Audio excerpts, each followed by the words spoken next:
ఆమె నిత్యానపాయని. ఆమె పరమాత్మ అయినటువంటి విష్ణువుని విడిచిపెట్టి ఉండదు. విష్ణువు ఎక్కడుంటే అక్కడికి వెళ్ళిపోతుంది.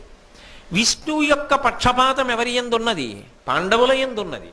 కాబట్టి లక్ష్మి ఎక్కడికి వెళ్ళిపోతుంది? పాండవుల దగ్గరికి వెళ్ళిపోతుంది. మీరు భూమి కోసం ప్రయత్నం చెయ్యక్కర్లేదు, ఆవిడ మిమ్మల్ని చేరుకోవడానికి ప్రయత్నం చేస్తుంది. ఇది తేడా. ధర్మాన్ని పట్టుకున్న వాడు నాకు ఇది కావాలి అది కావాలి అని ప్రయత్నం చెయ్యక్కర్లేదు. వాడు అదవ్వాలి ఇదవ్వాలి అని లక్ష్మీదేవి కోరుకుంటుంది. ఎందుకని? ఆవిడ యశస్విని, ఆవిడ కీర్తినిస్తుంది.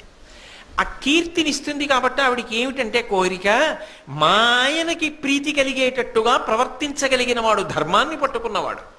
కాబట్టి వీడు కీర్తివంతుడు కావాలి, వీడు ఎక్కడికి వెళ్ళినా గుర్తింపబడాలి.